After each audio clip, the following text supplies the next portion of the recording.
had to watch civil rights and human rights be stripped away. We just this week had to deal with voting rights being stripped away. Gosh, wow. Sometimes wow is all you can really say.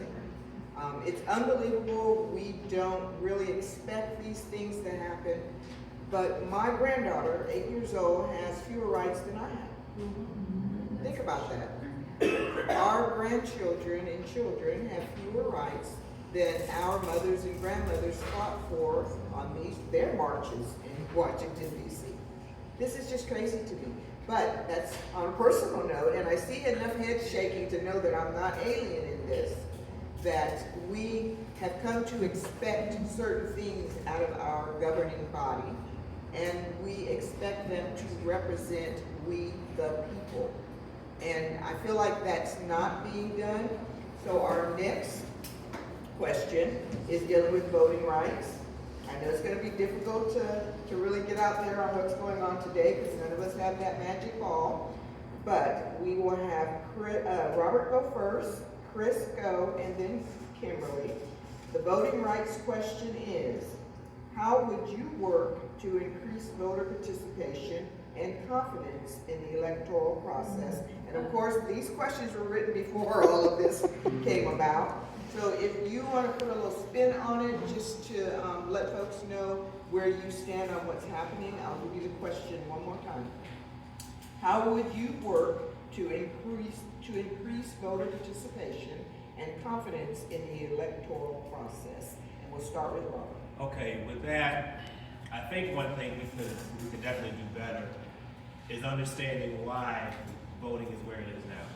If we're talking about strictly focusing on participation, because there were a lot of people who a lot of people said they would not, or they didn't feel comfortable voting.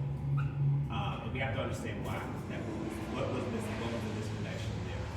Because, of course, it's great to have everybody in this room here, but if we don't go and share what we've learned here or share everything that we're getting from these meetings, it doesn't really do much. It's just going to be the same, the same folks in here. And for the most part, you're all here because you're all in line with us.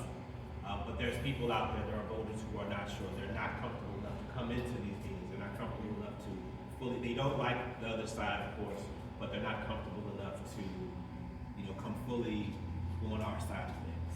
And I think we have a responsibility to reach out and meet them where they are to find out, okay, what's lacking. Matter of fact, I just worked on a video this morning where I said, we're not like the other side is not good enough to get people to vote for us. And we really have to stop using that. I'm not them, so that means you should vote for me. That's not good enough. A lot of people will straight up say that's not enough because you don't have just those two options. You have a third option, not to show up at all.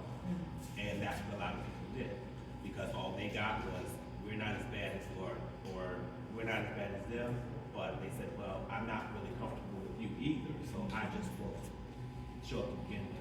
So there needs to be more, I feel like. That's what I would work on more, is understanding the ones who are not comfortable coming here, the ones who are not comfortable, the ones who are just, they have such distrust within the government that they don't want to participate at all. Find out why that is.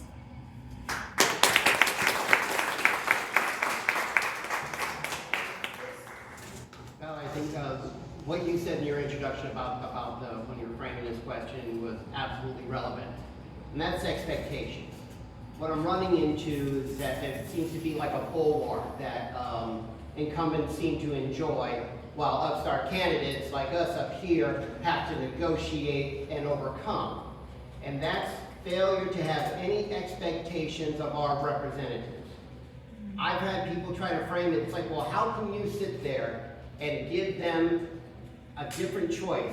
To frame it, to present yourself as a different choice, as opposed to somebody who the voting bloc tends to favor the incumbent because you can't demonstrate a harm done.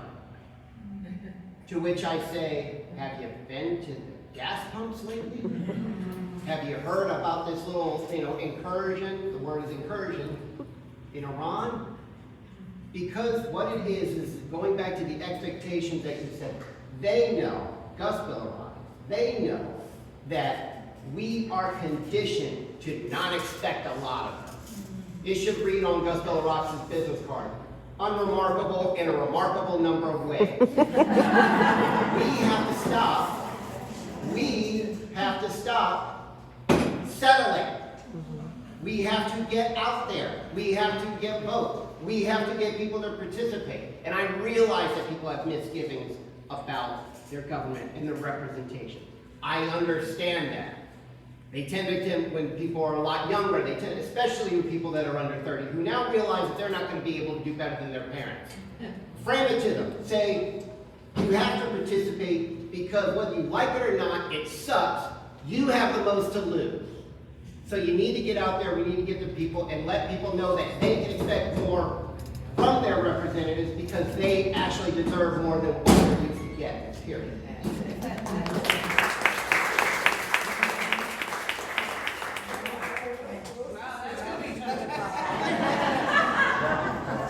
But I will say this.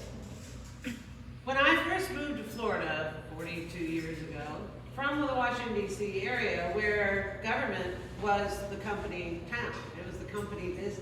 It was what everybody talked about. Politics was the conversation. And then I moved to Florida.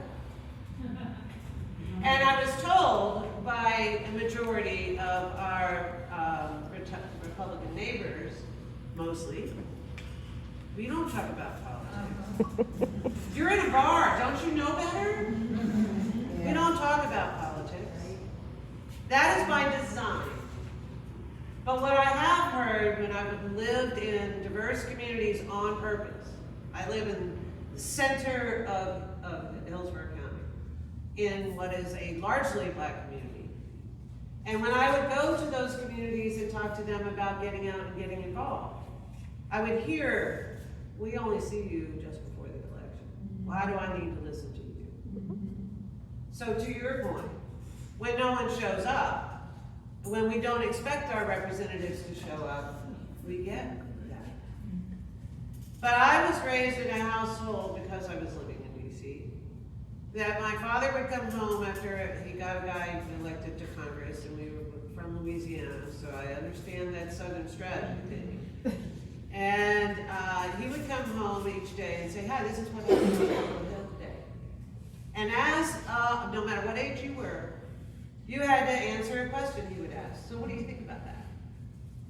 If you chose not to participate, in other words, vote on what you heard, you got sent to your room without dinner. Because politics puts food on your table. Yes. And we need to make sure that all of our voters know that. Yes.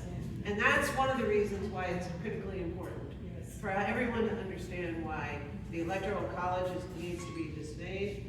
And we need to actually, in my opinion, open primaries so that we don't have to worry about playing the us and them game.